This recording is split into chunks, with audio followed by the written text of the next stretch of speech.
sitting on my porch on a warm spring afternoon, breathing in the scent of lilacs and lavender, and enjoying the taste of cold lemonade in my mouth. It was hard for me to get my head around the idea that someone might want to live a different life than they do now. But of course, people do want to. They do it all the time. And at least some of them consciously exchange the promise of it for something else, something poorer, something gold for something plastic. There was nothing particularly unusual about Megan and I's courtship. We met right out of college, dated for a couple years, fell in love, and got married. There was no drama, and almost everyone who knew us said they were sure we were going to get married from the moment we first met. We may not have been a modern-day Romeo and Juliet, but most people thought we were a great couple, and our time with each other was easy and fun, and we never got tired of each other.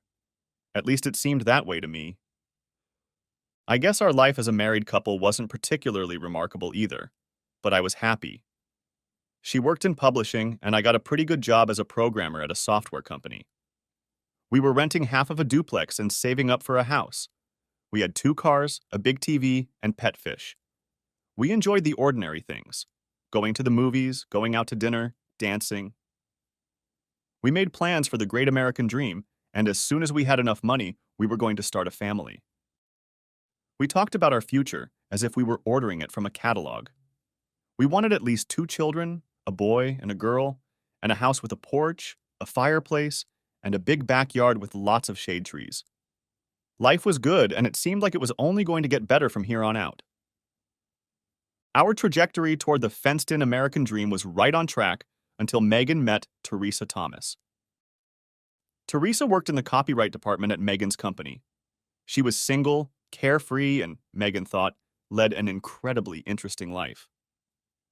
After their first meeting, I remember Meg coming home night after night to tell me everything about Teresa: what she said, what she wore, who she argued with, or what she did at the party. Soon Teresa became a mandatory topic of conversation at dinner, after a movie, in the hot tub, anywhere. Honestly, it didn't bother me at first, but after a while I noticed that Megan wasn't just admiring Teresa's life, she was envious of it. She talked enviously about the trips she took with her boyfriend, the carefree existence she led, going to parties and concerts and going to expensive restaurants.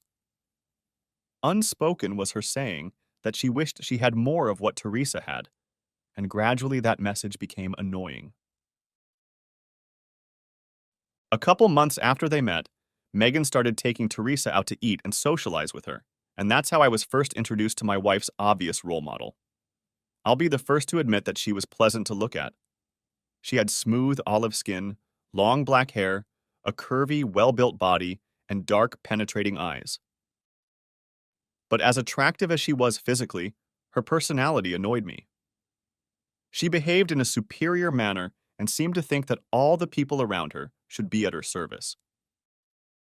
She often made snide remarks about those outside her circles, and, generally speaking, her subordinates made up the vast majority of the people she met, and I'm sure I was one of them. It was unclear at first where this arrogance came from. She went to community college and certainly didn't seem like some intellectual giant. Her job wasn't particularly exciting, and she certainly didn't have a lot of money of her own. Sure, she was good-looking, but she wasn't a supermodel, and there are plenty of equally beautiful girls without that attitude. Honestly, all I could conclude was that her sense of superiority was directly related to her idea of being associated with the better class of people. She had a habit of constantly discussing the opinions, habits, and possessions of a group of people she socialized with, all of whom were directly or indirectly related to some local tycoon named Gabriel Putnam. Teresa had met Gabriel through a friend of his named Stuart, whom she had met and started dating a year or so ago. Now they both spent a lot of their free time at Gabriel's house, which turned out to be a giant mansion on the outskirts of town. As far as I could tell, Gabriel had no real accomplishments. Apparently, all his money came from being born into a family that controlled an obscenely profitable chemical company. And so, with no real responsibility, he had mastered the art of living an idle lifestyle and was obviously eager to share it with anyone he deemed worthy to be his friend. No wonder his mansion was the center of attention of all the beautiful people of the city, and they gathered there to party 5 or 6 nights a week. I soon realized that if you weren't used to Gabriel's house, you weren't worth a day, at least in Teresa's little world. Judging by Megan's growing adoration of all things Teresa related, it was pretty clear to me that she was eager to spend the night at Gabriel's in the worst possible way. So I wasn't surprised when she came home one Thursday afternoon in an incredibly manic mood after Teresa invited her to go to Gabriel's later that night to introduce her. I guess I figured I'd go too, but when I asked what I should wear and what time we'd be leaving, Teresa made it clear that it was a bachelorette party and that I'd be out of the loop. At this point, alarm bells rang in my head, but they were faint enough that I didn't panic completely. The alarm got much louder when I saw that Megan had come out of our bedroom wearing a rather provocative black dress that showed off her legs and cleavage, and that she had put on full makeup and done her hair. When she dressed up like that, it took my breath away, and that night, in a dress that showed off all her beautiful curves, she looked like a dream with sandy hair, brown eyes, and pale skin. Something between a peachy country girl and a bikini model dressed to perfection.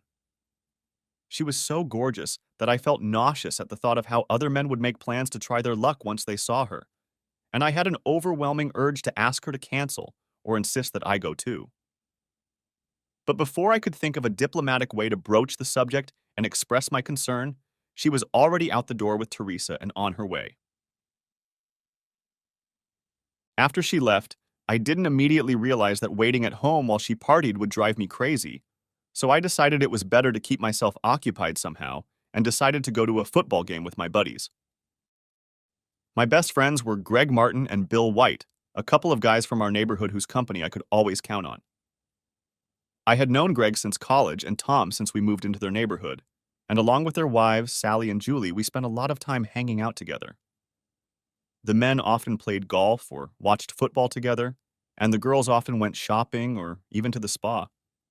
In pairs, we went to the movies, bowling, or miniature golf, and even went on a couple of vacations as a group. An evening watching football with them wasn't unusual, but the fact that we showed up at their house without Megan was definitely out of the ordinary, and Sally and Julie wondered what was wrong. I guess I was pretty vague in my answer, so like dogs circling a cornered squirrel, they kept pushing until they got the whole story out. No one said much of anything, but I noticed a few raised eyebrows and the men nervously bantering with me about my wife wanting to upgrade. I laughed at the jokes, but I didn't really think it was that funny, and I'm sure everyone was starting to sense my discomfort. Megan got home around 11:30 that night and couldn't stop talking about the people she'd met and what a great time she'd had. She looked a little tipsy, which didn't surprise me because she was never averse to drinking a fair amount in public places. Soon her enthusiasm for the evening she had spent began to annoy me. Of course, I understood that she was having fun and was interested, but after hearing her talk for hours about people she met at a party where I wasn't welcome, I gritted my teeth and decided to change the subject. As I listened to her review of the evening, I remembered a few names over and over again.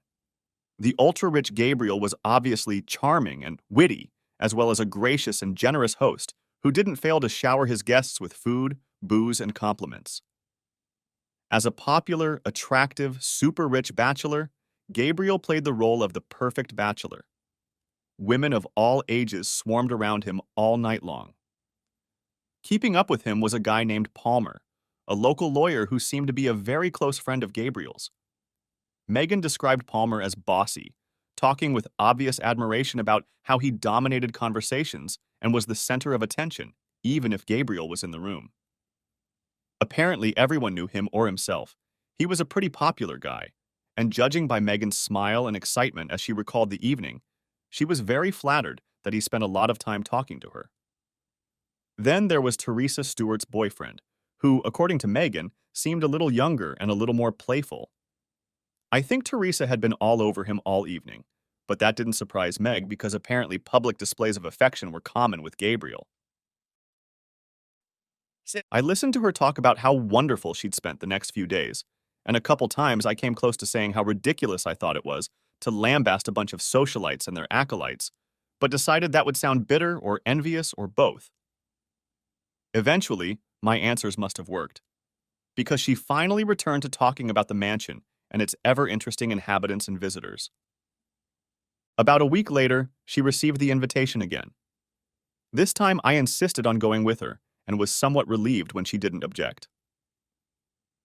The mansion was on the outskirts of town and was a huge pseudo-classical monstrosity with porticos and ornate columns, statues, fountains, and a huge plaza. A long driveway led up to the house, along which and on the adjoining lawn were parked probably 25 cars. Once inside, Megan showed me around. The mansion was absolutely huge, and the party was happening all over the place. People were eating in the dining room, talking in the giant living room, playing pool in the game room, sitting in the hot tub, swimming in the pool, or watching movies in the media room. People were everywhere, talking, laughing, gesturing, drinking, and touching each other. Eventually, we found Gabrielle and Palmer with half a dozen other people in a den off to the side of the main hall. She introduced me and they seemed nice enough. Both Gabriel and Palmer looked to be in their early 40s. Both were well-tanned, wearing expensive clothes, cologne, and the like. They both had the easy, confident mannerisms of men who feel in complete control of their surroundings, and they moved from conversation to conversation with incredible ease and confidence.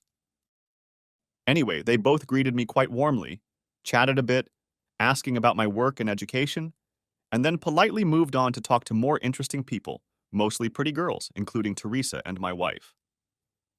I may have looked a little lost, so someone brought me a drink and invited me to a nearby couch, where I sat down with Megan and a group of 4 or 5 socialites for what I thought was a stunningly boring conversation about the advantages of vacationing in Venice versus Florence, followed by comments on the appropriateness of the behavior of a number of clothing models. I tried to stay focused, but after half an hour I had already lost the battle with boredom. Remembering the TV room with the baseball game on, I whispered to Megan that I was going to look around some more, and she nodded in agreement. I spent the rest of the evening watching the game in high definition with another guy who was trying to marinate himself in scotch. By the time the game was over, he was snoring, and I was more than ready to find Megan and head home. But finding Megan turned out to be not so easy. She wasn't in the den, the dining room, the living room, or any of the large rooms off the main hallway. For a moment I thought the only bedrooms left were upstairs, but on my way to the stairs I spotted her on one of the small patios behind the kitchen and dining room. For a moment, and only for a moment, I was relieved to have found her, but the relief drained out of me like a toilet bowl when I was able to fully take in the sight of what was happening. Megan was standing by the fountain, pressed up close to Palmer. He was holding a drink in one hand and had his other arm around her waist. He laughed at her words, paused to take a sip, and then lowered his head to kiss her neck. She laughed when she saw what he was doing, and making a half-hearted effort, pushed him away gently with her free hand. My heart felt like it was going to burst. I sprinted out the patio door and was at the fountain in seconds. "Hey, hey, hey, hey, hey! What the hell is going on?" I yelled, pulling his hand away from Megan and roughly tugging her away. Megan looked shocked, and Palmer reacted with a surprised look that turned into something I found vaguely amused. "I'm just enjoying being with your wife. I have nothing to worry about." "Stop enjoying yourself, asshole. She's married, you know that, and we don't do that sort of thing." I think he was trying to look conciliatory, but all I saw was a smirk. Megan started to blush as I froggy-eyed her, and I figured it was because of her own embarrassment at being caught in a compromising situation. I realized how wrong I was when she hissed in my ear. "Matt, don't be an ass. Palmer is a friend and one of our hosts. You're overreacting. Seriously, you're embarrassing me, and you need to apologize right now." I was stunned. I had nothing to say to that, so I muttered something about how he'd rather get a broken jaw than an apology, and proceeded to walk her off the terrace, through the house and to the car. We were both furious and didn't say anything most of the way home. Finally, she turned to me and said, "What the hell made you humiliate me like that in front of my friends?" I spat back, "Why the hell did you start making out with a guy in public?" "We weren't kissing. We were just flirting a little, and I don't see anything wrong with that. You're damn overreacting. That's what this is about." This argument went on for the entire car ride, the walk up the driveway to the house, all the way through getting ready for bed, and right up until we both pretended to fall asleep. I was shocked by her behavior, but completely stunned by her defense. I asked myself a million times if I was overreacting, if this kind of thing was really normal for a married couple, if there was any way I should take it from her. But I couldn't, and remained amazed that she considered behavior that was clearly out of line for me to be normal for her. How could we see the situation so differently? By the next morning, it was still a little chilly, but the situation had improved enough that we could talk to each other. I thought about having a big conversation about the night before, but I got lazy and decided to leave it at that.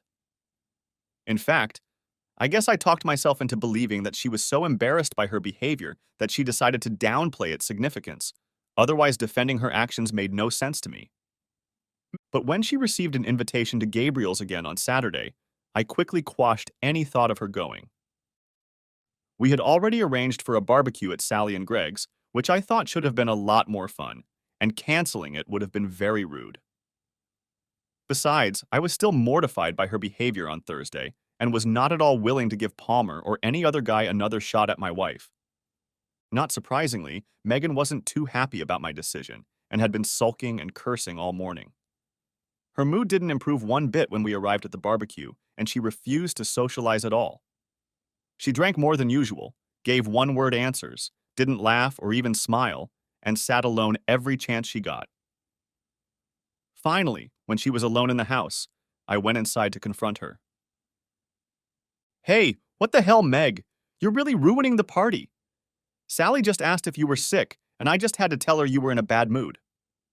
I know you're mad at me, but don't take it out on everyone here. You need to go out and at least try to have some fun." She threw me a sour look and said she wanted to go home. I asked her again to stay and try to have fun, and that's when she exploded. "Look, Matt, I know you love boring things like barbecue, love having boring conversations with boring people like Greg, Sally, Bill, and Julie, and are perfectly happy coming to this boring place to have—" She stopped half-heartedly due to a rumbling noise in the kitchen just behind us. We both turned around and saw Sally, who was on her knees, frantically kicking at the shards of a serving plate. She had obviously heard everything Megan had said. "Sally, sorry," gasped I, as Megan sat silently beside me. Sally smiled painfully. "Oh, it's okay. It's a cheap plate," she said, painfully pretending they were both talking about the plate as she picked up the last bits. We watched in silence as she left the room, and then sat there for a few more moments without saying anything. Finally, Megan turned to me and started, "Look, Matt, I don't—" I held up my hand for her to stop. "You win. I'm going to let everyone know we're leaving. I'm sure it will be incredibly awkward if we try to stay." I walked outside to our friends, whose conversation was suddenly interrupted when they spotted me on the deck. I had no idea what to say, so I decided to say something that everyone knew wasn't true. "Hey guys, Meg's not feeling too good, so I think we're going to take a break and just go home. I'll see you later." They all mumbled something about hoping she was feeling better and that we'd see her soon. There didn't seem to be anything else to do, so I took Meg and left. All the way home, I was worked up and didn't say anything, realizing that if I opened my mouth, I would explode. She sat in silence, staring out the passenger window, but she didn't look particularly remorseful. No tears, no attempt to apologize or make excuses. Nothing that made me think she was sorry. I was so puzzled by her recent change in behavior that I didn't even know how to begin to question her about her behavior. So all I could dare to do when we got inside was say, "You really can be a little shit sometimes, Meg." She looked at me defiantly and simply replied, "Now you know what it's like to be embarrassed in front of your friends." We spent the rest of the night in silence. Over the next few days, there was a gradual thaw, and by the middle of the week, things were back to normal, or what had become normal. We talked, laughed, watched TV, and had fun. But Teresa was also getting into the new normal, so she came over twice during the week, and she and Megan spent their evenings watching TV, listening to music, and talking. The only thing that didn't happen that week was a trip to Gabriel's. I thought that maybe Meg thought she was a little over the top because she didn't even ask her to do it. But she brought it up the following week, and by then I had cooled down enough to agree. I really didn't need another night at the snob house, but there was no way I was going to let her go alone after what happened last time. She'd made me promise not to cause trouble, and I'd made her promise to be more sensible when flirting. The mansion was the same as before, only there were half as many people. Palmer and I had time to shake hands and apologize, and the evening turned into a series of elitist conversations that couldn't have been more boring than I was. Megan was on her best behavior, and I was bored, so we agreed that Teresa would drive her home and I would leave early. Everything seemed to work out, and for a while it became a once or twice a week routine. I would stay for an hour or so, talk for a bit, get bored, and leave early, and Teresa would bring Meg home later. Megan seemed happier, and I found myself adjusting. It seemed like a win-win. Around the same time, there was a commotion at work. There was a major update to some software that had an expired release date, and it turned out to be very, very glitchy. I was pulled from all my normal duties and tasked with fixing it, and as usual, I didn't get much help. My boss made it clear to me that it would be very good for my career if I could fix it within a couple months, and also suggested that they might have to find someone else if I couldn't. So naturally, I knew I would be spending a lot of time at work after hours and on weekends. This wasn't the first time I'd had to spend many hours at work for an extended period of time, and I expected Megan to go on a rampage. In the past, when that happened, Megan would start fussing and make me promise to make it up to her with a nice vacation or something. But this time she hardly complained at all, and said she didn't mind if she could hang out with Teresa and the rest of her new friends when she got lonely. I suppose I should have had serious doubts about that, and I guess I did feel a little twinge of anxiety, but I knew it would become a big problem if I left her alone at home night after night with nothing to do. So I made her promise to behave and reconciled her to the idea that she would be spending a lot of time at Gabriel's without me. I spent the next couple months working tirelessly on the project and not only got rid of bugs, but also made a couple updates to the code itself. I was happy with my work, and so was my boss, so all was well at work. Things were good at home, too. Meg and I didn't fight, and when we had time to be together, we got along great. All in all, except for the limited time we spent together at work, things were pretty much the same as they had been before Teresa came along. Well, after a couple of months, I finished debugging and tweaking the program, and it finally went live. It was so successful that my superiors promoted me, gave me new responsibilities and a raise. The price for this, however, was that even though I was working less than I had during debugging, my hours were still longer than before. So, in a way, we were still working the pattern established in the previous months. We had a little more time to spend together, but if I had to stay late at work, Megan would head over to Gabriel's for the evening, which usually happened a couple times a week. Valentine's Day was approaching, and it occurred to me that I wanted to buy Meg some more clothes. She loved wearing it, and I loved looking at her in it. It seemed like a great idea. So when I got home a little earlier than I expected one evening and found a note saying she was out with Teresa, I decided it was the perfect time to go shopping at Guinevere's. Megan had a black corset, which delighted me, and I decided I'd like to see her in red. But finding the right size of clothes is always a problem for me, so I figured I'd better check the tag on the corset, or even bring it into the store to compare before buying something new. The problem, however, was that I couldn't find the damn thing. I checked all her drawers, in the closet, in the laundry room, pretty much everywhere. I sat there for a minute, trying to decide where else it could be, when a disturbing thought popped into my head. Maybe I can't find it because it's on her right now? At first, I brushed the thought off, but the more I pondered it, the more likely that possibility seemed. Then came an even more frightening thought. If she is wearing it, who is she wearing it for, and what are they doing? Now my mind quickly oscillated between the certainty that she was having fun with some man at Gabriel's and the decision that I was paranoid and that there must be some other explanation. In the end, though, the suspicious part of me began to win out. I called her cell phone and the call went to voicemail, and then I called Teresa's phone and it went to voicemail as well. I couldn't think of any other way to find out what was going on other than to find Megan and find out what she was up to. which meant going to Gabriel's place. I hesitated for a couple of minutes, contemplating whether or not I should seek her out and confront her, but I finally realized I had to know. I got in my car and drove to Gabriel's house. When I pulled up to the house, there were only half a dozen cars parked in the driveway. When I saw that one of them belonged to Megan, I knew I was on the right track. But my heart dropped into my stomach, and I felt my life start to fall apart.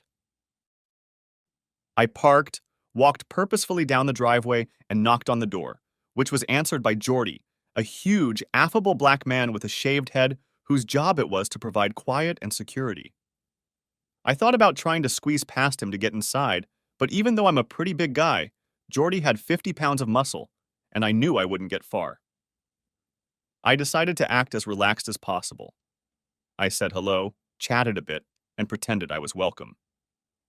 He recognized me from previous visits and didn't obstruct me when I passed him in the house.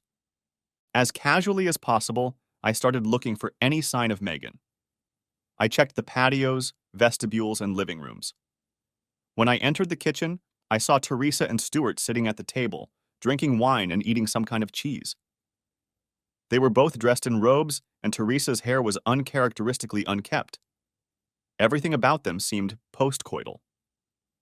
When I entered the room, she looked up and her mouth fell open in surprise and a hint of worry flashed in her eyes. "Teresa, where's Megan?" I asked as calmly as possible. "I'm not sure she's even here. I thought she might be at home," she replied nervously. I snorted and laughed incredulously.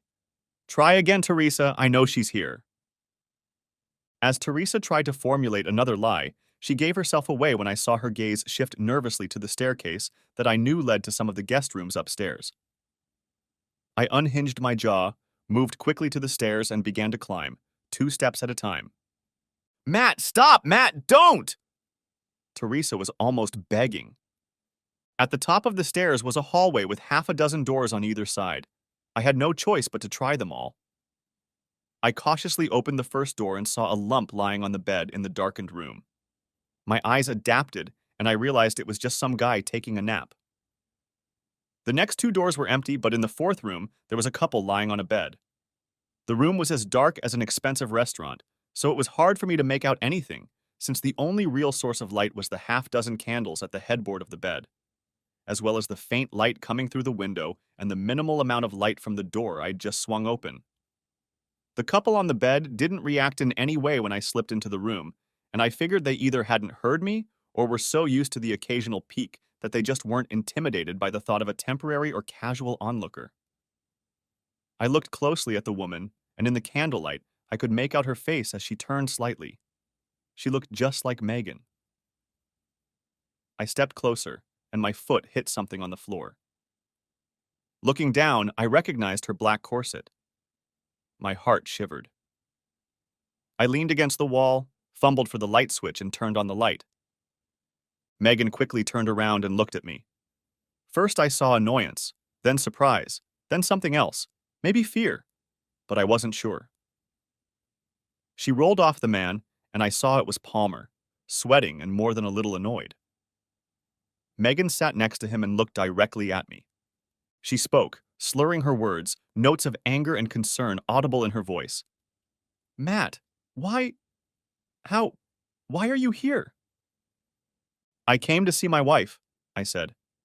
"It's good to see you, honey." We stared at each other, looking for something, anything at all, to make this situation understandable or acceptable. I could see that she was on the verge of tears, and although I didn't realize it at the time, I think I had already crossed that line myself. But along with the pain, I felt anger rise up in me, white, hot, and explosive. I felt my fists clench, my jaw clench, and my nostrils flare. I took a purposeful step toward the bed, toward Palmer, and the fear reflected in his eyes. I knew I was going to hurt him as physically as he had hurt me, but as I approached the bed, a large hand grabbed my shoulder and spun me around. Suddenly, I was face to face with Jordy, and he looked angry and determined. I pushed away from him to take a step back towards the bed, but he grabbed me in a bear hug and dragged me out of the room.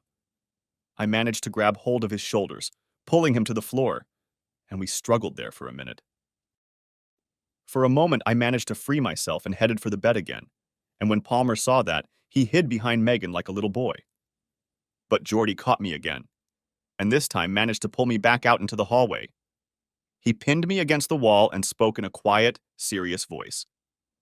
I can't let you do this, boy. It's my job. But think about it for a second. Just think about it. This guy is a first-class asshole, of course, and you might feel better about sending him to the hospital. Or worse. But is it worth the jail time? Is it worth it? Will anything change if you cripple him? Or destroy him? Think, boy. Think. I continued to struggle with him for a minute or two, but his words seared my soul. I could accomplish nothing by talking or fighting. My shoulders slumped in a sign of surrender. Shit. It was all I could say. I looked him in the eye and nodded. He let me go and I started walking down the hallway. At the end of the hallway, I turned around and saw Megan in her robe at the door, looking at me, following me. I'm sorry, Matt, she said. Bitch. I replied and saw tears gathering in her eyes. She didn't follow me as I started down the stairs. At the foot of the stairs, I ran into Teresa, still in her robe. She looked unsure and perhaps a little worried. Don't do anything rash, Matt. She loves you. You love her. Don't mess this up. I looked at her and laughed bitterly. Without answering anything, I walked out of the mansion, got in my car, and drove home. As soon as I reached home, it was like I was paralyzed. I had no idea what I was supposed to do now. Pack up and leave? Pack her things? Wait for a serious conversation? Hire a lawyer? Get a gun? Lying on the couch and staring at the ceiling, I obsessively and unproductively considered the merits of all my options, and my mental indecision played out against the confused emotions of anger and heartache. Time flew by, and I was still lying on the couch when Meg came home about an hour later. Her arrival saved me from having to decide what to do next. The option of a big discussion was the first step. She had been crying and didn't have any makeup on, but her hair was damp, and I could tell she had taken the time to shower. I stood up as she walked into the living room, and she carefully sat down in the chair across from the couch. She looked at me with sadness and uncertainty, and I thought that maybe she thought I was going to start a conversation. At that moment, I didn't know what to say, so I looked at her expectantly. Matt, I'm sorry you saw that. I know how much it must hurt, and I'm sorry. I never, ever meant to hurt you like that. You know that, right? I was digesting the little she had just said. I'm sorry I saw that. I'm sorry I hurt you. I didn't hear any regret that she'd done it, or even a hint that it was a mistake that would never happen again. It took me a moment to gather my thoughts and respond. Well, it does hurt. It really hurts. I looked at her to gauge her reaction, but nothing had changed. I realized I needed to know what she was really thinking, what she was planning, because any plans I made were completely up to her. I felt like she held all the cards. So, Meg, what are you going to do? Get your stuff and move in with him? What? She looked shocked and answered aggressively. No, Matt, God, no. She paused. I love you. I love being your wife. I hate that I hurt you. I want things to stay the way they are. I could see she was sincere, but something about the way she spoke bothered me. What do you mean you want things to stay the way they are? She lowered her gaze, biting her lip and running her fingers over it. I got the feeling she wasn't sure what she wanted to say. Look, Matt, you're very emotional right now, and I don't think this is the best time for this. You're damn right. I'm pretty damn emotional right now, and you could say I want to clear something up. I practically spit the words out at her. She seemed to chicken out a little from my aggression and anger, but her eyes didn't take their eyes off mine. Okay, so what is it you want to know, Matt? Well, for starters, what the hell is your relationship with Palmer? Are you in love with him, or what? And again, what exactly do you mean by saying you want to keep things the way they are? She still looked unsure and awkward. But now I saw something different in her eyes, something akin to a challenge. I wouldn't say I'm in love with him. Not like I'm in love with you. Maybe it's a kind of love, but Love? What the hell kind of love, Meg? The kind of love a married woman might feel for another man? What is it? Because I'd really like to know. You can love more than one man, Matt, and in more ways than one. I'm married to you, but I'm not locked in some emotional prison where I can't turn to others. Good God, Megan. What the hell are you talking about? About reaching out to others? I just caught you in bed with another man, not handing out free food to the poor or buying Christmas presents for mom and dad. What the hell kind of love allows a married woman to jump into bed with another man? Man, she looked like she was searching for the right words. I was furious and growing impatient, and I think she realized that her answers were only making things worse. Our relationship means a lot to me and to him. I enjoy his company, and he enjoys mine. He fills my life. What the hell are you talking about? I was practically screaming at this point. You make it sound like you're not even sorry you had fun with him. You're talking like this is normal, acceptable behavior. Normal, Matt? What the hell is normal? She was getting a little aggressive now, and the way she defended herself with defiance and anger confused and frustrated me. Is it okay to artificially limit all your romantic feelings to one person for life? Is that okay, Matt? Yeah, I think it is. I mean, it's considered normal to sleep with the person you're married to. You're saving that kind of love. For your husband. It's normal, Megan. It's what married people do. It's what the hell is expected. I breathed heavily and looked at her incredulously. I continued. My God, Meg, it sounds like you want this to continue. That you want both of us at the same time. Is that what you mean by you want things to stay the way they are? You can't seriously believe that's possible. Look, Matt, like I said, you're very emotional right now, and you're in no state to rationally assess the situation. She waited a second, probably thinking I'd interrupt, but I let her continue. My relationship with Palmer does not and never will affect my relationship with you. There is no real reason why I can't have a close relationship with both of you. And if you love me and care about my happiness, I think you'll sacrifice your pride, which is the only thing you have to sacrifice, and let me see Palmer. She spoke in a measured voice, and her words sounded like she was giving a practice speech. Maybe she was. But still, I had a hard time understanding what she was saying. This is incredible. Matt, couples do this all the time. Maybe, but as far as I'm concerned, people like that aren't really committed to each other or even married. You know that. You know I don't understand the whole open marriage thing. In fact, you once thought exactly the same thing. I'm not talking about an open marriage where we go out and have fun with whoever we want. You could have fooled me, because I'm pretty sure I've seen you having fun with Palmer. I don't want to sleep with anyone. I just want a relationship with Palmer and with you. I want to be your wife and his what? His whore, his party girl. What?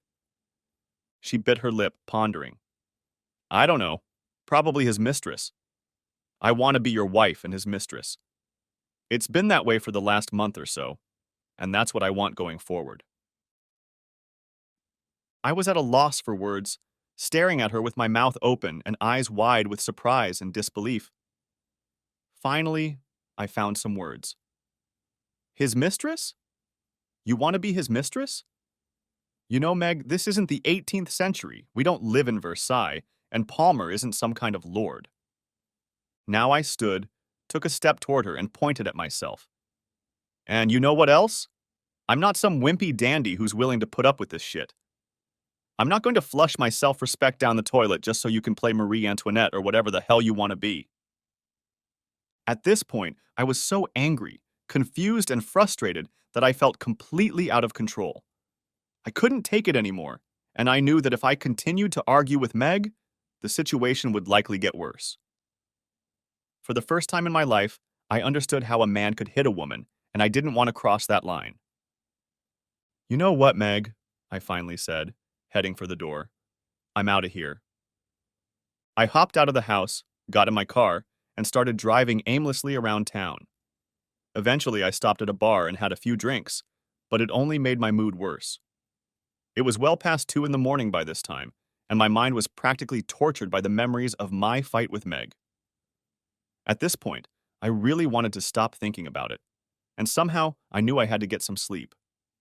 Benadryl always knocks me out, so I bought some at the drugstore and checked into a motel. Thanks to the alcohol, the late hour, and the Benadryl, I managed to fall asleep in spite of myself. I woke up around noon the next day, and it took me a few minutes to get my bearings. It was Saturday. I didn't have to go to work. I was staying in a motel because I had a fight with Meg. The argument was because she wanted to continue sleeping with her lover. I felt a wave of nausea come over me. My heart sank, and my mind instantly flared up. Experiencing a terrible feeling of loneliness and rejection, I tried in vain to make some sense of my situation. Nearly losing consciousness from the excitement, I realized I was desperate for advice and perspective.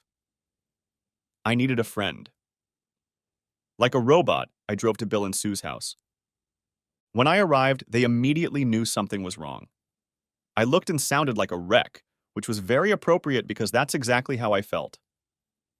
Bill brought me a beer, and we sat down together in the living room. Even though the fight with Meg was occupying all my thoughts, it still took me a while to tell Bill what had happened. It hurt me to tell him what had happened. It hurt my pride. It hurt to admit that the woman I loved had turned out to be nothing like I had imagined her to be. It hurt to admit that another man had been able to claim her. Bill listened attentively to the story. He didn't rush me or ask questions, but he shook his head incredulously throughout my story. I was on the verge of tears and stopped several times to pull myself together. How are you feeling? Are you going to be okay tonight? I don't know, Bill. Honestly, I feel like shit, I guess, but I think I can hold my own. And how do you feel about Meg? Disappointed? Murdered? Reconciled? What? I thought for a moment. Probably a lot of things. I'm furious at what she did. I guess I'm also humiliated in a way. I mean, she knows I'm not going to put up with her having a lover. She knows that. That's why I think she really did leave me for some other guy. Bill shook his head. She didn't leave you, Matt. She walked away from herself. She left what she used to be and became someone else. She hasn't been what she used to be for a long time. I think so. Ted thinks so, and so do the girls. The present Meg really isn't the same woman you married. That made a lot of sense, and I nodded, mulling over his words. Bill patted my knee, stood up, and said, "Hold on a second." He went to the kitchen, came back with a card, and held it out to me. It was the business card of a lawyer named Charles Taylor. Look, I don't know if this is necessary, but I think you need to at least think about some legal matters. This guy is pretty good, Bill explained. He helped my brother-in-law with his divorce, and I think he can help you. As far as I can tell, if it comes to a divorce, you two shouldn't have much to fight about, so a lawyer might not be necessary. But if her boyfriend is a lawyer, I think you'd better call someone like this guy to even things out just in case. His words made sense, and I told him I'd call Taylor Monday morning. I stayed at Bill and Sue's until almost midnight, and after declining an invitation to stay the night, drove back to the motel and fell into bed there. The next morning, I went home to get my clothes and things. Meg wasn't there, and she had left a note explaining that she had tried to call me but couldn't because I had left my cell phone at the house. She asked me to call her and told me that she had gotten her stuff and moved out so I wouldn't have to move. She spent half a page apologizing for me finding out and tried again to explain how she really thought we could save our marriage even though she was in a relationship with Palmer. She promised that I would get all the attention and love I needed. Eventually, she asked me to call her so we could talk some more. I thought about what she had written. I thought about what she had become. I thought about her request to talk, but I didn't see the point. I didn't call. I didn't answer the phone. I watched TV without realizing what I was watching, listened to music, curled up in a ball and tried not to cry. Eventually, I managed to get some sleep and put the worst weekend of my life behind me. As planned, I called Charles Taylor on Monday morning. I managed to get an appointment a few days later, so I carved out a couple hours at work to meet with him. Fortunately, his office was fairly close by, so getting there and back was no problem. Taylor mostly handled divorce cases and, from what I heard, usually got pretty good results for his client. He wasn't a scorched earth kind of guy, but he had a reputation for protecting his client's interests without starting a war. I was angry, of course, but apparently if I was going to start looking for legal remedies, I wanted to make sure I didn't burn bridges in case Meg came to her senses and I changed my mind. We moved on to the facts of our marriage. How long we had been married, what we had in the bank, how much I made, how much Meg made, what we owned. He told me it didn't really matter why we were divorcing, especially since there were no children. I could be a Satan worshiper with a meth addiction, or she could be a prostitute who'd like to bring home any number of STDs, and it wouldn't change the outcome much. Nevertheless, he wanted to hear my story. I wasn't sure if he was just curious or if he figured a story would help him decide how to represent me. So I took my time telling him the events of the past few months. He listened quite attentively and nodded or shook his head in agreement or disagreement with what I was saying. When I mentioned Palmer's name, a look of recognition came over his face. Are you talking about Palmer Atkinson? Yes, that's him. Do you know him? He's a lawyer, I think. And, of course, we went to law school together, in the same class. He paused for a moment, deciding whether to give any more information. You know, his name is actually Peter. He goes by the name Palmer because he thinks it sounds more sophisticated or something. Holy shit. I laughed a little. I think he's all about looks. Yeah, mostly. He's not exactly a shoulder-to-shoulder kind of guy. I'm pretty sure he graduated in the very last place in our class, and I highly doubt he ever took the bar exam.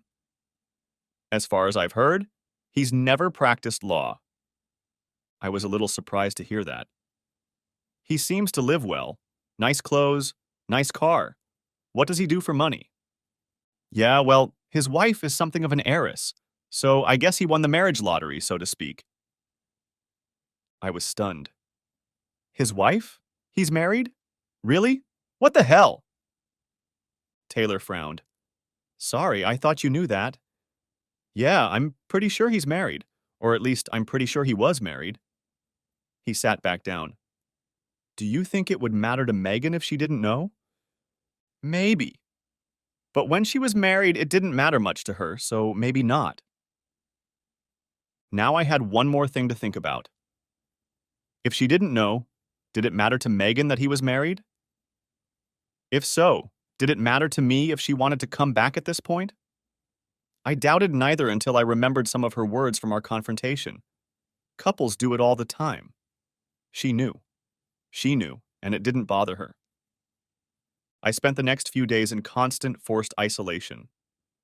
I turned off my cell phone and refused to answer my home calls. Megan left half a dozen messages saying, "We need to talk," and asking me to call, but I just didn't see the point. I read the letters she sent. She wrote long, complicated, rambling notes trying to get me to see things from her perspective, painting a picture that our life together wouldn't be so different if she had outside interests, and that I would be free to do what I liked without her interference. She mentioned that she considered her relationship with Palmer to be self-limited, that it was something she needed for a while, but that she couldn't know exactly how long it would last. I continued to be perplexed, writing that this is not a side hobby like a knitting club, and its behavior that few married men would consider. She completely ignored what other couples have done, arguing that we shouldn't be slaves to convention, and wrote again that her relationship with Palmer would take nothing away from us. She tried to compare her physical relationship with Palmer to the full body massage I gave her during a vacation we took about a year after we were married, saying that it was different from what we had between us, no better or worse. She further stated that he shared interests with her, such as traveling and cultural activities, which I did not share, and that her relationship with him helped her fulfill those interests. She claimed that her relationship with him was somewhat similar to the one I had with Bill or Greg because we had common interests in sports that she could not share with me. At that point, I was so upset that I stopped responding and, as with her phone calls, started ignoring her emails. I felt I had to do this. It felt like we were speaking different languages. About a week after my visit with Charles Taylor, Teresa came to see me. She showed up right after I got home from work, dressed casually, in jeans and a winter jacket, sunglasses on a knit cap. I decided not to invite her into the house. "What do you want, Teresa?" I asked sharply. She threw me a look of restrained hostility. "Why aren't you talking to Megan?" "I think we've said all we have to say, Teresa. I have all the information I need at this point, and I honestly don't want to hear any more about her relationship with Palmer, how she wants to be his whore, and how I should be very happy to put up with that shit. I have to wonder what the hell kind of woman Palmer's wife is if she's agreeing to this shit." I used a deliberately harsh tone, trying to let Teresa know that I was hurt and angry and not in the mood to make up in any way. It didn't faze her. "You know, Megan actually knows his wife, Matt. They get along great. In fact, they understand each other very well because she's had a couple boyfriends herself. She lets Palmer do what he wants to do to be happy, and she gets the same. She's just not a possessive ass like you." Teresa thought for a second, then softened her voice a little. "Look, Matt, Meg loves you and you love her. And just because she has an interest in another guy, you're letting your ego get in the way and trying to ruin a beautiful relationship. No one is going to be happy if you keep this up." "Really, Teresa? That's the best you can do?" "That's pretty much the same argument Megan used last week, so I'm a little curious. Are you using her words, or did she use yours?" I really wanted to know the answer to that question. How much of it was Teresa's influence, and how much was some sort of hidden fantasy that Megan had always had, but that I just didn't know about? Either Megan had mutated into another Teresa, or this alternate personality had always been there, just waiting to manifest itself under the right circumstances. Teresa didn't give me any hint, however, because she completely dodged the question. Who cares who uses whose words? The fact is, just because you can't accept that Megan has some needs you can't fulfill, you're willing to ruin your entire relationship. That's really pathetic. I knew she was trying to hurt my feelings when she said I couldn't meet Meg's needs, and truth be told, I was. But to call my disagreement with her affair pathetic was too much. Anger and frustration had been building up inside me all the time we'd been talking, and now it all burst out like a red-hot geyser as I unleashed a diatribe in a burst of bitter and hurtful words. Pity? That I expect fidelity from my wife is pathetic? Seriously? How about that, Teresa? How about the idea that someone who can't stay faithful to their wedding vows is pathetic? How about the idea that the real way to ruin a supposedly loving relationship is to have fun with someone outside of it? Teresa looked like she wanted to answer something, but I was already worked up. And speaking of needs, what if Megan has a need that neither I nor that asshole Palmer can fulfill? What then, Teresa? She gets a third lover? And if that's not enough, will she get a fourth? Hell, maybe she should just damn post her needs on a website and find the perfect asshole to fulfill each of them. How about it, Teresa? She could find one guy she had fun with and another guy who was very romantic to woo her, and some rich guy to buy her all sorts of expensive stuff. Teresa finally interrupted. You don't have to take things to a ridiculous extreme. Why can't you just accept the current reality and decide what she wants right now? She seemed to be trying to reassure me by sounding reasonable or sophisticated, but I didn't believe it. I'm sorry, but Megan crossed the extreme line when she decided she needed to have two men and expected me to accept that. That's wrong, Teresa. It's just wrong. I stopped and took a second to catch my breath, and when Teresa didn't say anything back, I started again. And what about my needs? How about the fact that one of my needs is to have a faithful wife who is devoted to me enough not to have fun with other guys? How am I going to fulfill that need in this little relationship you've devised for Meg and me? By the end of my second tirade, Teresa was visibly upset. Again, Matt. What the hell is going to change for you personally if Megan spends some time with another guy other than a blow to your pride? Are you really going to make Megan choose? Because I really don't think you can make her give up Palmer right now, And even if you could, she'd be mad at you forever and probably end up dating him or someone like him anyway. Why force her to make that choice? Why can't you be happy with what you have now, with what you've had for the past couple months? Were you really that unhappy? I was tired of arguing and tired of Teresa, and as I pondered her words, I realized that neither she nor Meg understood the state of my mind. Suddenly the choice seemed clear, and I shook my head and said in a submissive voice, I'm not going to make Megan choose. You won't? She looked slightly puzzled and perhaps a little hopeful that she had succeeded in getting through to me. No, I'm not going to. I pointed toward the kitchen. Hold on a second. I have something I want you to take to Megan. I quickly made my way to the kitchen, grabbed Charles Taylor's business card, and returned to Teresa at the door. Here, give this to Megan. It's my lawyer's business card. If she comes to his office in the next couple days, she can sign the divorce papers without having to get them at work. It will save her the embarrassment. Teresa stared at the card incredulously. Wait, what's this? I thought you just said you weren't going to try to get Megan to give up Palmer. I shook my head in mock disbelief. You and Meg just don't understand each other, do you, Teresa? No, I'm not going to force her to choose because there's no choice anymore. I think you both think there is some kind of negotiation going on, but there isn't. The marriage is over, and I think that happened when she slept with Palmer. And honestly, if that hadn't happened, then when I saw how much she disrespected me, thinking I would go along with it, that made it final. Teresa's surprised look was replaced with understanding, and perhaps a little fear. You're not even going to fight for your marriage? People work on things like that. I even laughed at this point.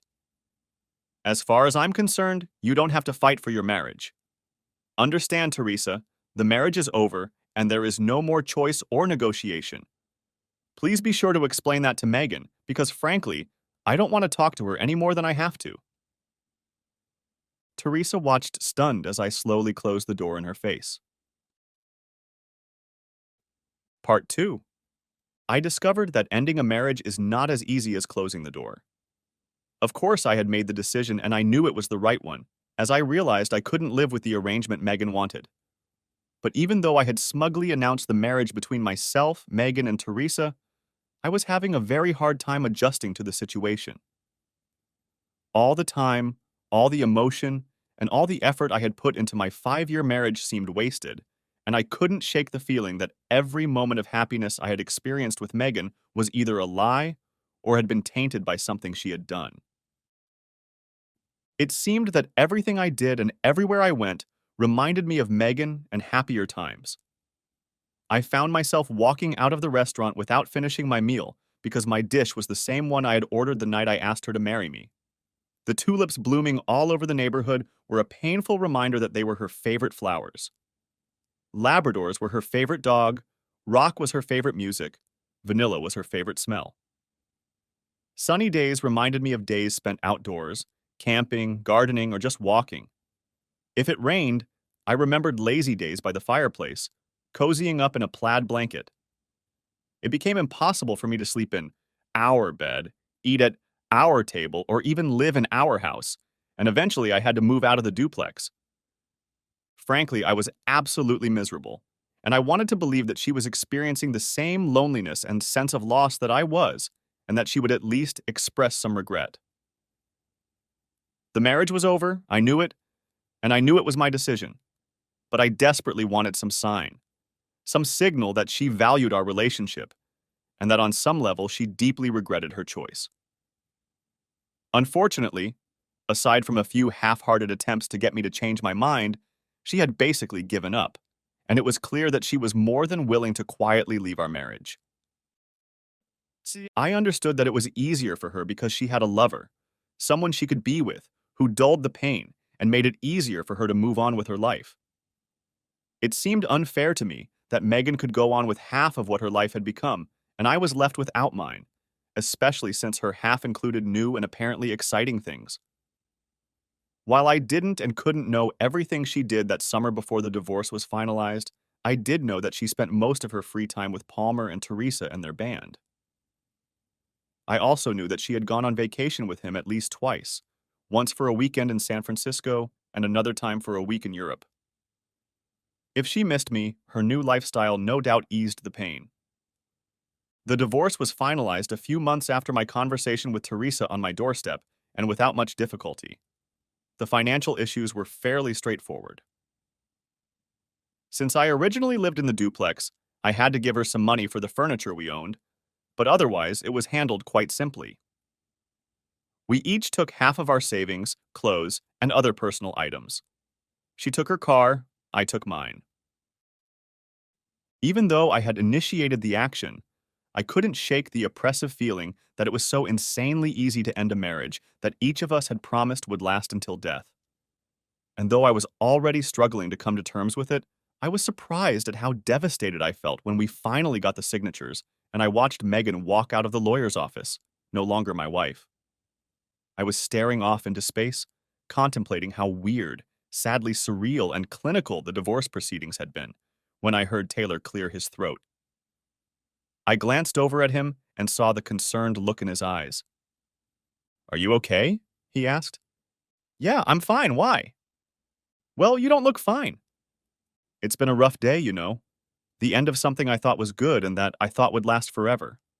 Hard to swallow." I shook my head slowly, trying to contain my emotions. "Do you have doubts about whether or not you did the right thing by breaking up?" asked Taylor. "I don't think so, no. She completely betrayed me when she started dating Palmer, so I wanted out. I wanted a divorce even though I knew it would hurt." I thought for a moment. But I guess I wanted her to pay some kind of price. After all, she's the one who ruined our marriage. She should be the one in pain. But here I am. I can barely function. I'm so upset.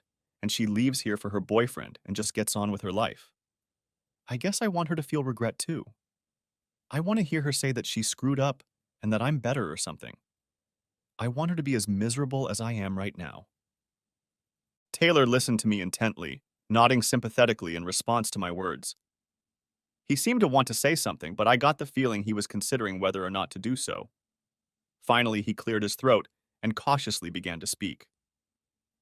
"I have seen many broken marriages and many ex-husbands and ex-wives who want what you want. They want their exes to suffer for what they did. They want them to have an epiphany, realize that they messed up their lives, and get the satisfaction of coming on their knees and crying about how miserable they've become, how sorry they are, and how they wish they could change what they did." He looked at me intently. The look said he wanted my full attention. But here's the thing. It almost never happens.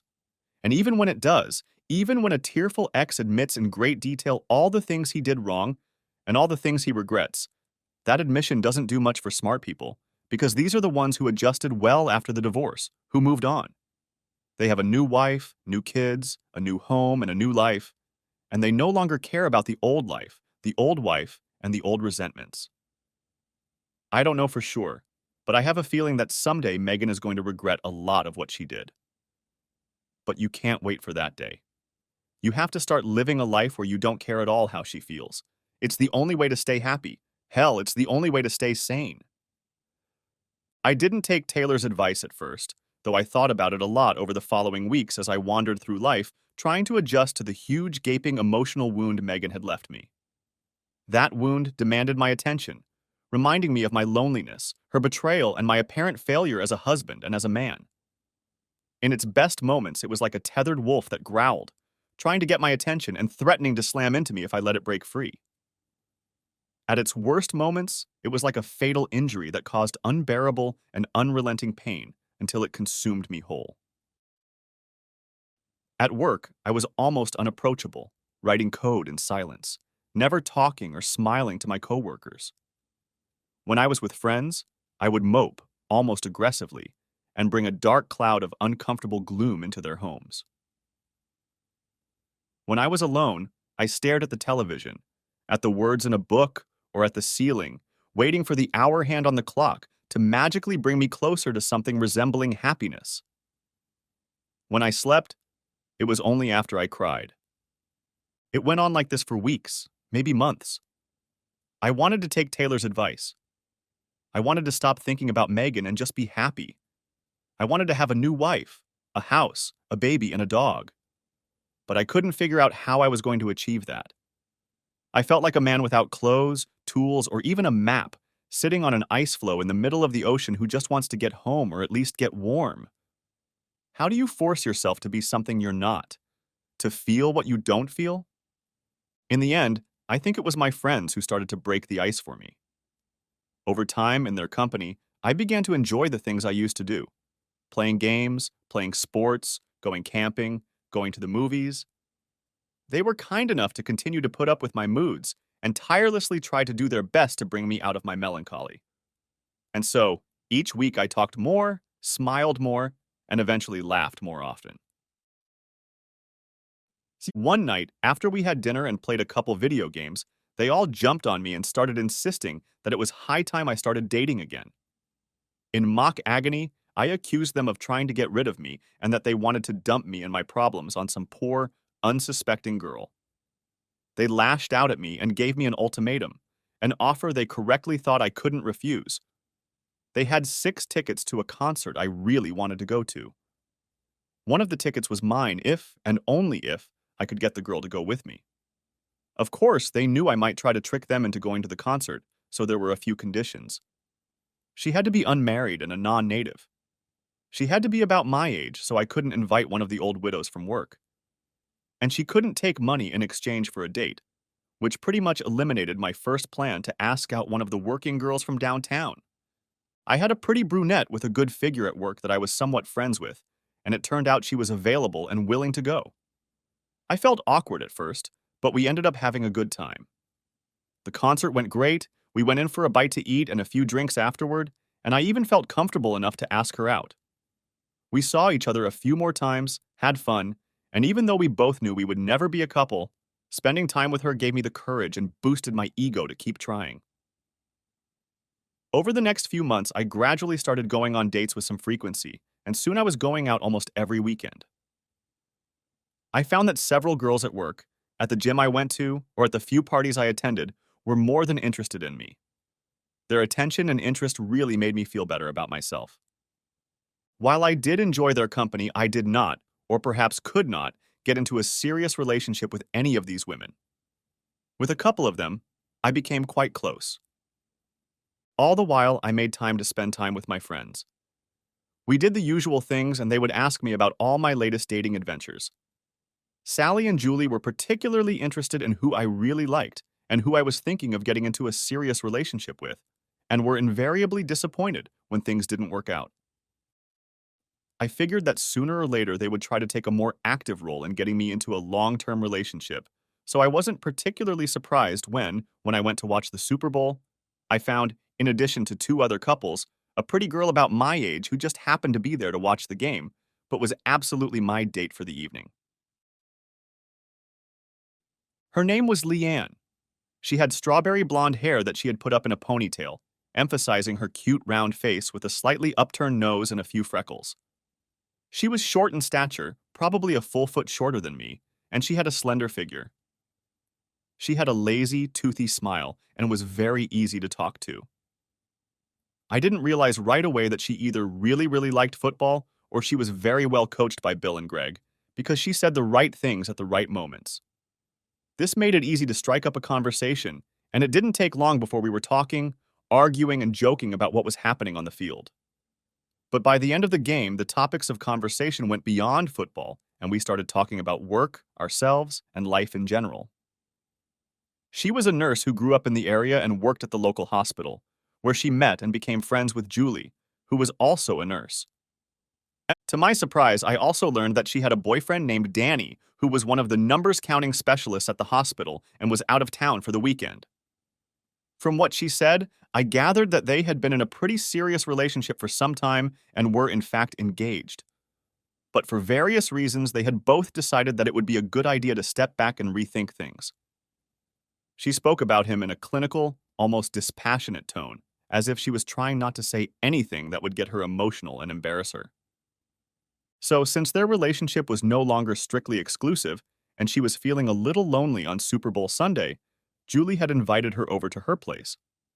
This news, of course, took me by surprise, because I had assumed that Julie and Sally would be trying to set me up with very available women.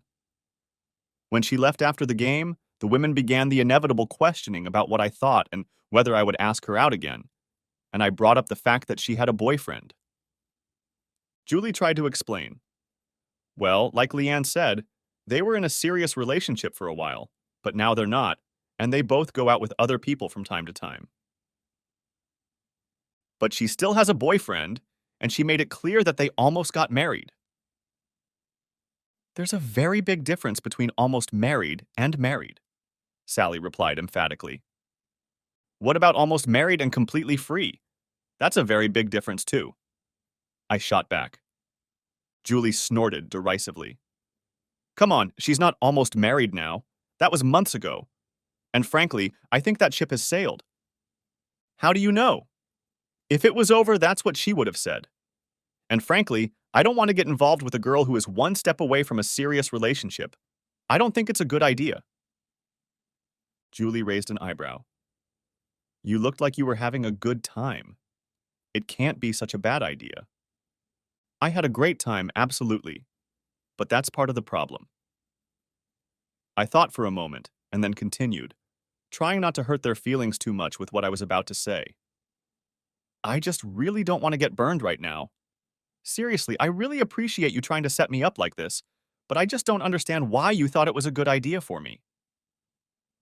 Julie looked thoughtful and a little surprised. We didn't set you up. I laughed. Oh, come on! 3 couples. Big show, nowhere to sit but next to her. Don't try to trick me. It was an obvious setup. I repeat, Matt, we did not set you up. Julie paused and looked at me intently. We were setting her up. Huh? I replied as eloquently as possible. Julie smiled.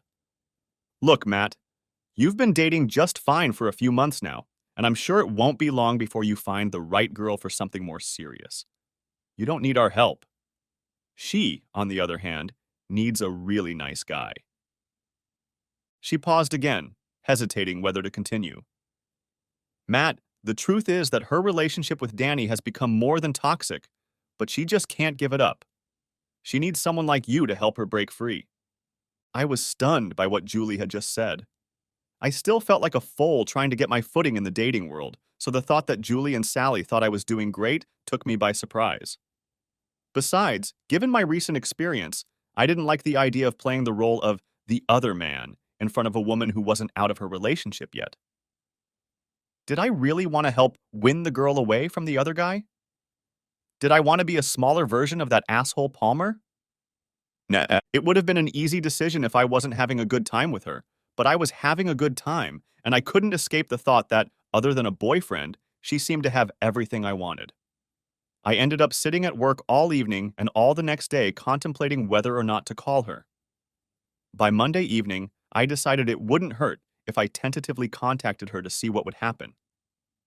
It took a little while to work up the courage, but I finally called her and invited her over the following Friday night for dinner and possibly dancing. She seemed happy to hear from me, but responded to my question about Friday with a disappointed tone, saying she already had plans. I figured it was an excuse and tried to gracefully exit the conversation, but she quickly replied that she was free on Saturday and hoped it would be okay. It did. I wanted to get to know her better and decided it would be best if we had plenty of opportunities to talk, so I took her out to a nice, quiet Italian restaurant. It was great. She loved the food, and we spent so much time talking that we basically closed the place down. I promised a little dancing, but by then it was so late that we bought hot chocolate and went for a cool walk along the lakeshore in the center of town. We stopped for a minute under a streetlight in one of the small parks, talking and looking at the water. In that moment, I felt like I was in some fantastic snow globe, in a winter paradise in the company of an angel. Over the course of the week, I texted her now and then, and even spoke to her on the phone a couple times. She had plans for Friday again, but said she could free up her schedule for another date on Saturday. It turned out that the only thing that disappointed her about our first date was that we missed the opportunity to go to the dance, so I tried to arrange to make it happen. Our dance date started about where we left off the week before. We sat and talked for about half of the fast songs, but barely skipped the slow ones, dancing closely and so comfortably that it felt like we'd been together for a long, long time. But as good as I felt with her, I was struck by the fact that I'd felt this way before, and I couldn't help but feel that if I really fell in love with her, I would be extremely vulnerable to new heartaches. I wanted to be with her, but I had to protect myself. I warned myself that I couldn't give myself to my feelings and to her until I was sure she would give herself to me.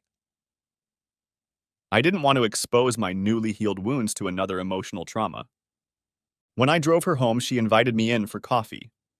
Over the next few months, I saw Leanne as often as I could, fitting my time around her days and nights with Danny. We had a lot of fun, and we were growing closer. In the back of my mind, I knew I was playing with emotional fire, risking heartbreak again, but at the same time, I was happier than I'd ever been in a long, long time. It might have been smarter to back off until she was done with Danny, but at that moment I couldn't bring myself to even consider that option. All was well until July, when the 3-day weekend that included the 4th came around. We made no official plans, but we communicated, and I assumed we would get back together. I called her a couple times during the week just to talk, and agreed that we would spend the next weekend together. But on Friday afternoon, I called her to see what time I could pick her up, and I immediately realized that our plans to get together were in jeopardy. She hesitated for a long time when I asked what she'd like to do, and it was obvious she had some bad news she didn't want to share. When she finally broke it, I felt like I'd been punched in the gut. The night before, Danny had surprised her with an invitation to go to Vegas. They were leaving for the weekend right after work and wouldn't be back until late Monday night. She tried to reassure me, and I tried to be gracious, but I'm sure a little bit of bitterness did break through. How can you not be at least a little bit bitter when the woman you're in love with announces that she's going on vacation for a few days with another guy? It was a bad weekend for me, and I tried to pass the time by going out with friends. But mostly, I was an emotional zombie, and it felt like my life was just unfolding again. I felt lonely and abandoned, and with the feeling that it couldn't get any better, I imagined what they were doing: gambling, dining out, walking hand in hand, getting close.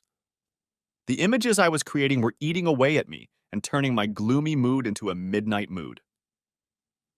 Saturday night, I had a dream. I was in a hotel in Las Vegas, walking down a hallway identical to the one in Gabriel's mansion, with rooms on either side. I opened several doors looking for Leanna, but couldn't find her. As I approached the last door, I heard sounds and stepped inside. I was struck by a vision I had seen before. A woman, a light came on, and she jumped off a man. It was Leanne and Danny, but he looked like Palmer. She smiled at me and laughed. "Sorry, Matt, but you're not good enough to take care of a woman by yourself." She turned back to Danny. My heart skipped a beat, and I woke up sweating and panting like a dog in the summer. Sunday morning, staring up at the ceiling in my bedroom, I reluctantly realized that chasing after Leanne was making me almost as miserable as I'd been during the divorce. I had to stop the bleeding and move on. I couldn't afford the emotional price I knew I would pay if I allowed myself to fall completely in love with a woman only to lose her again to another man. If I couldn't control her feelings and actions, at least I could control mine. I had to put a tourniquet on this relationship. She called me late Monday night when she got back, but I didn't answer then or when she called several times on Tuesday. I guess I acted like a coward because I didn't want to tell her my decision, but I forced myself to talk to her on Wednesday. "Hey, Matt, I've been trying to reach you. Is everything okay?" I was careful and circumspect in my answers. "Yeah, everything's fine. How was Vegas?" She didn't answer right away, and I suspected she was picking up on an appropriate answer, something truthful that wouldn't hurt me too much. "It was fun. Some gambling, dinner, caught a couple shows, that sort of thing. Not the best time of year to go to Vegas, though. It was really hot." The conversation continued, but I wasn't very talkative. I think she was waiting for something, maybe an invitation to get together, but I didn't offer. Finally, she asked when we could meet for a date or just to spend time together. I took a deep breath. "Well, Leanne, I don't know. I think it would be nice if we backed off a bit. Maybe give each other some space. I heard her sigh softly over the phone. Her voice trembled slightly. Why Matt? Leanne, look, I don't think I feel comfortable with us continuing the relationship. I had a really shitty weekend, and to tell you the truth, I just don't think I can handle a lot of that kind of stuff at this stage of my life. I've had a lot of heartache over the past few years, and I can do without it. I heard a sniffle and a small cough. I see. So you're just mad at me for going to Vegas? I'm sorry it was last minute. I didn't know what to do. Danny already bought the tickets, and Leanne, it's not about you going away for the weekend, I interrupted. It's about the fact that this trip has finally dotted all the I's in your relationship with Danny. I guess I was fooling myself by not paying attention to the fact that you're in a pretty intense relationship with another guy, intense enough to fly away for the weekend. And now I'm not fooling myself. I continued. I guess I thought you were in a relationship that was fading away, that it was something fairly mundane that I could accept. But as I think back over the last few weeks in the trip, I can see that's not the case. I see that both of you are making a serious effort to try to move forward. And that's fine, that's great. I'm in no position to complain as I knew about this when we started dating, and I went into it with my eyes open. You didn't hide anything and you didn't cheat. But still, I think I may have misunderstood that being the other guy isn't good for me right now, so I have to back off. Think about it, Leanne. It might be good for you too. You won't have to juggle schedules or make excuses, and I won't be some obstacle in the way between you and Danny. She listened to me, letting me talk, breathing raggedly, as if trying to suppress a sob.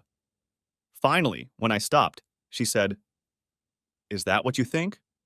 That you're some kind of obstacle? That you were just some other guy I used for fun or something? When we were together, what did I do to give you that impression?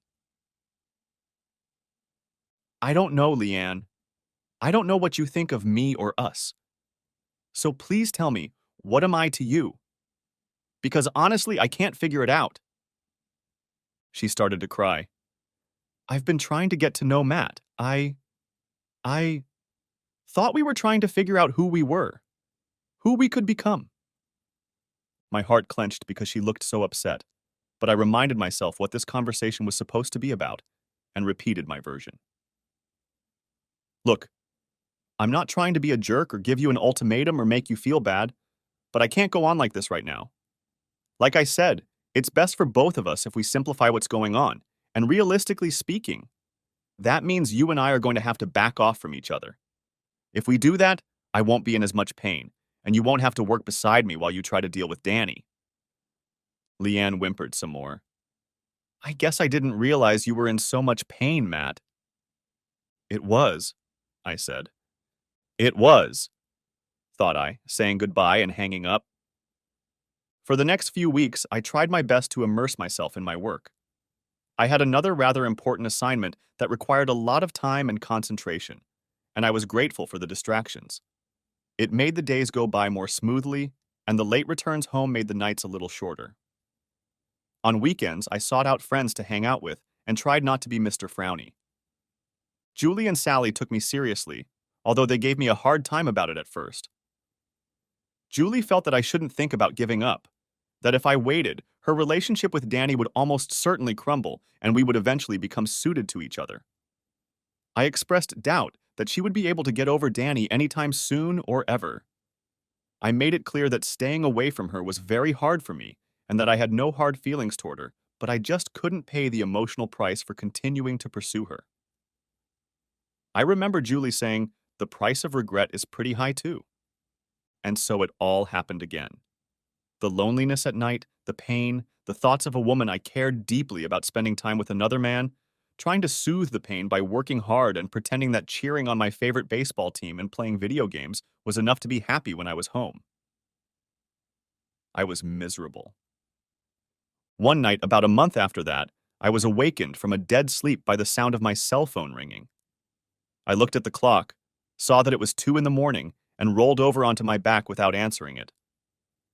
But I started thinking that it could be something very important at this hour. Maybe mom or dad was sick or something, so I picked up the phone and saw that I had a message. It was from Leanna, and it had a very simple message. I really miss you. I must have stared at those words for about 20 minutes, thinking about her, wondering what she was doing and why she texted me now, in the middle of the night. I imagined that she had had a rough night and that she must really need a friend. Suddenly, this self-exile became meaningless to me. I was lonely, miserable, and obsessed with her, and she wanted to be with me so much that she sent that text at that hour. She hadn't betrayed me. She just couldn't give me the reassurance I needed as I allowed myself to become even more attached to her. I sent her a text back. I miss you too. I called her the next day, and after a few awkward moments, we talked like nothing had happened.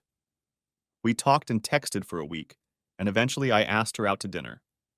This entailed more dates and more time together, and soon we were spending several nights a week with each other. She was still seeing Danny, but her dates with him were becoming very irregular, and a couple times she gave him up altogether to be with me. By this time it was mid-September, and we made a date on Friday night to have dinner and go to one last outdoor concert before summer finally faded away. After the concert, we walked around the park holding hands, talking, laughing, and kissing. Sometime around midnight, we went to a late-night coffee shop and drank dessert, holding hands across the table, unable to take our eyes off each other, the conversation never stopping for a second. Eventually, it got so late that the date had to end, but neither of us wanted to say goodbye. I desperately wanted to take her home, but I knew that if I did, we'd almost certainly end up in the same bed, and without her firm promise to be exclusive, I felt it would be a mistake to make myself too vulnerable. She was disappointed when I told her I'd better take her home, but made me swear I'd see her later in the day since it was early Saturday morning. It wasn't hard to promise. Leanna took the earliest opportunity to capitalize on my promise. She showed up unexpectedly around 8 in the morning, laughed at me when I opened the door in an old robe, unshaven and head-scratching, and announced that she was going to start the day right. She said she wanted to show off her culinary skills, and while I showered and shaved, she made a couple omelets and hash browns. Over breakfast, we had a lively conversation and playfully argued about what we should do that morning. Eventually, we decided to visit the planetarium and spent the morning and part of the afternoon watching presentations about stars and planets. Around mid-afternoon, we grabbed a bite to eat at a nearby sandwich store and then took a short walk through a nearby park. The conversation lagged a bit, and in the silence I saw Leanne bite her lip, mulling over something she obviously wanted to say. Her hesitation alarmed me because I didn't want to hear anything complicated. Matt, I need to tell you something, she began. Do I want to hear it? I choked up. She looked thoughtful. Some things, probably not. But I think I should tell you about... She paused, obviously trying to find the right words. My heart was beating 1,000,000 miles an hour. She started again. Look, Matt, you never asked about what I did with Danny during our dates, physically. And I appreciate that it was polite, and talking about it would be, it actually is, pretty uncomfortable, but I want you to know that we didn't sleep together that often. Maybe once or twice a month, no more, since you and I started dating. Hearing her talk about sleeping with Danny, even if infrequently, was painful, but I could breathe easier now. I didn't want to hear about what she was doing with Danny, but what she was saying was much easier to hear than what I was most concerned about, that she had decided to be exclusively with Danny. She looked directly at me, her eyes meeting mine. The other thing is that the last couple times, even before Vegas, I really felt like I was cheating. Like I shouldn't be in bed with him, that I shouldn't be doing this to you. That night. The night I texted you, Danny was really strong, and I just couldn't do it. I had to say no. He got a little angry and I asked him to leave and he left, and he did, but he was very upset. All I could think about was how I wanted you to be there for me and hold me and make everything better. I wanted to be with you, and even if I couldn't, I wouldn't cheat on you. I could breathe easier now. Her confession brought me relief, and like magic, my mood improved. I was smiling and even feeling a little lightheaded. I wanted to say something incredibly romantic. I wanted to impress her with the depth of my feelings, and give her something she would remember forever. I wanted to be Keats, Don Juan, and Cyrano de Bergerac all rolled into one. But at that moment, all I could think of was to say, "How about you come back to me?" She was still breathing hard, looking at me with bedroom eyes and holding me like she didn't want to let go. But then she said something I didn't expect at all. "Let's meet you there in a couple hours. I need to take care of something first." I was more than a little surprised and more than a little depressed. I asked what she needed to do, where she was going, why she couldn't do it later, but she was evasive, and given my recent track record, I was more than concerned. We reached my car, and I drove her to her house. She ran to her car, got in it, and drove off without entering the apartment, driving as if she had been shot with a gun. Her sudden departure made me think a million miles an hour. Naturally, I imagined she had better things to do than be with me, and felt pretty lousy about it. In the span of about 10 minutes, I went from being sure she wanted to be with me to not being sure of anything. I went home, got a beer, threw myself on the couch, and started watching some old movie.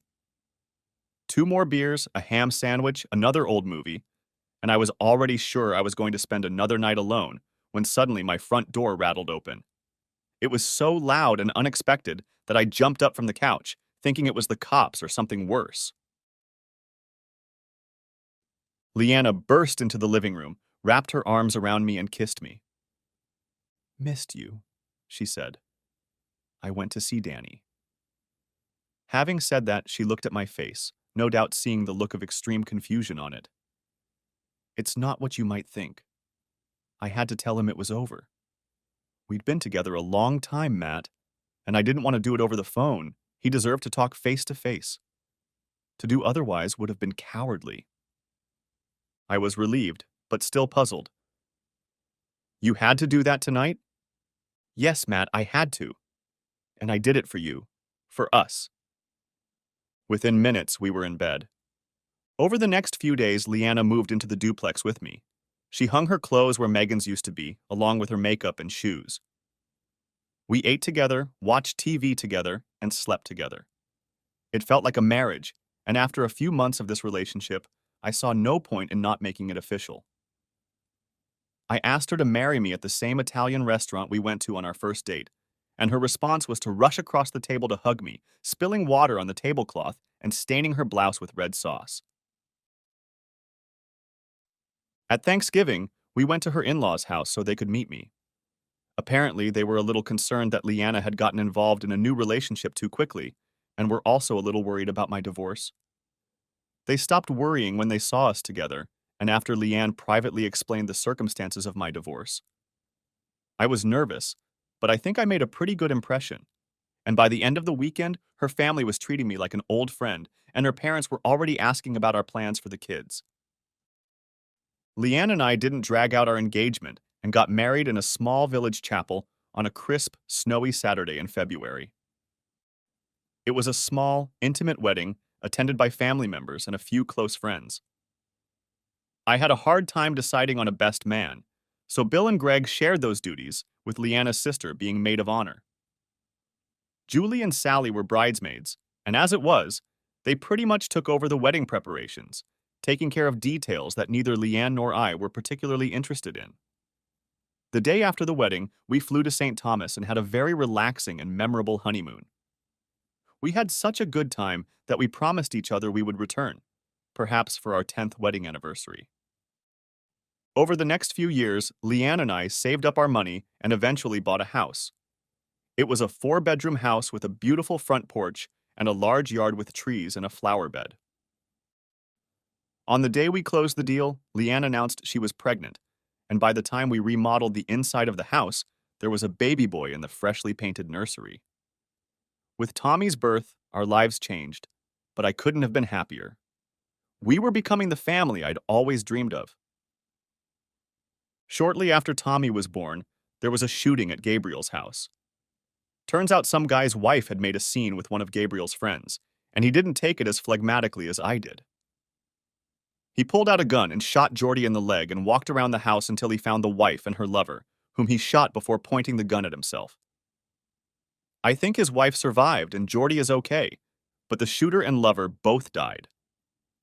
The trial was rife with racy details and predictably became big news, even making national TV headlines. I guess the Putnam family didn't care much for the publicity, and they gave Gabriel an ultimatum, forcing him to sell the mansion and essentially exiling him back to the family estate in Ohio. Around the time of the trial, I was at a party at Bill's house and recognized Charles Taylor and his wife. I went over to say hello, and he remembered me. We talked for a while, and he seemed genuinely pleased with the way things had turned out for me. As I was about to leave, he smiled and asked me what I thought of Palmer. Honestly, I haven't thought about him in a while.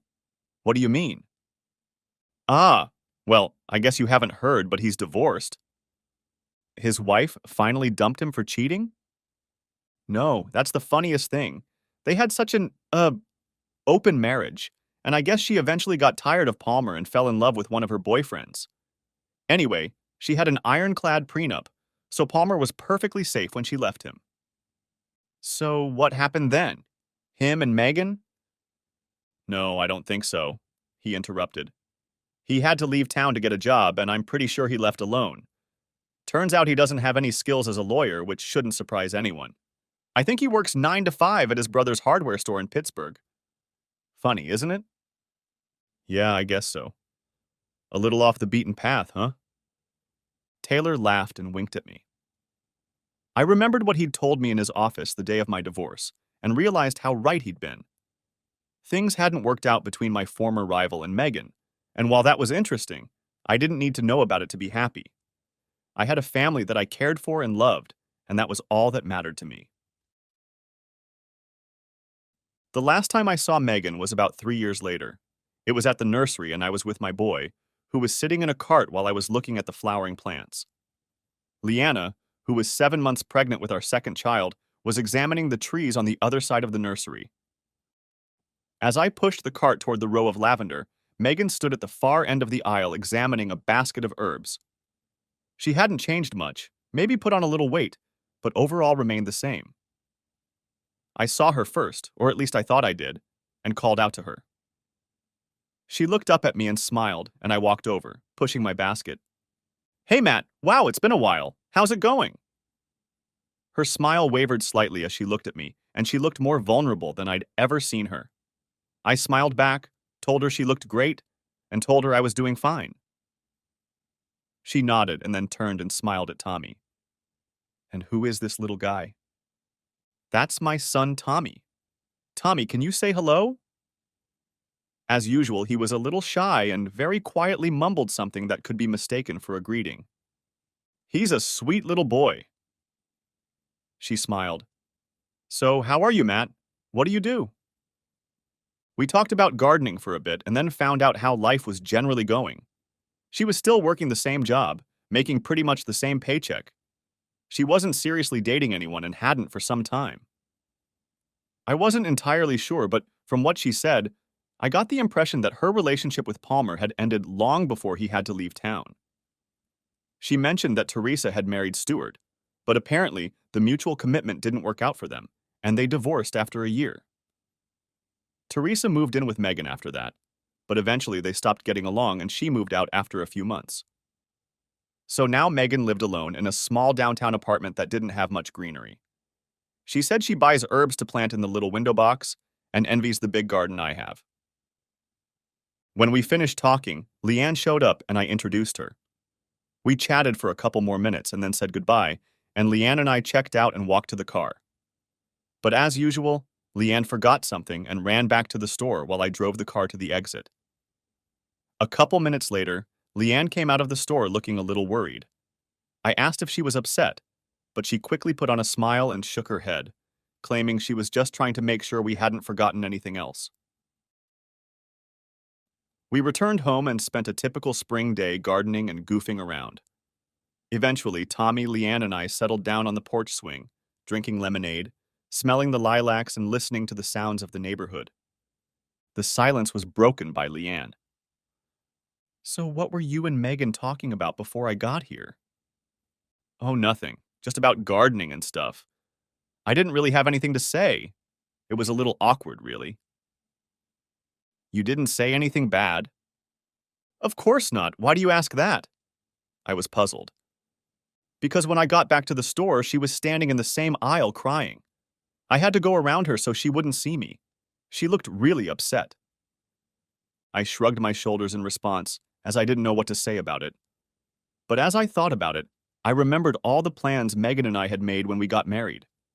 Plans to have a house with a garden and trees, an unbreakable relationship, and a close, loving family. And I thought I might understand why our conversation had been so upsetting. I remembered what Charles Taylor had told me years ago about moving on, and then I wouldn't care if Megan regretted her choice. I eventually followed that advice, and it served me well. But it wasn't quite right because I didn't care at all how things turned out for her. I moved on and loved my life, my wife, my son, and my home. But as I looked out from the porch onto the front lawn, hugging Leanne, Tommy in my lap, and breathing in the smell of lilacs, I realized what Megan was missing, and guessed she knew what she was missing too. I guess a truly caring and benevolent person wouldn't take pleasure in another's misfortune, but I couldn't help myself. Megan had traded gold for plastic, thrown away her dreams for short-term pleasure, and couldn't get them back. I pulled Leanne closer to me and smiled. The end. Thanks for watching. I hope you enjoyed it. So subscribe to my channel and watch the next video.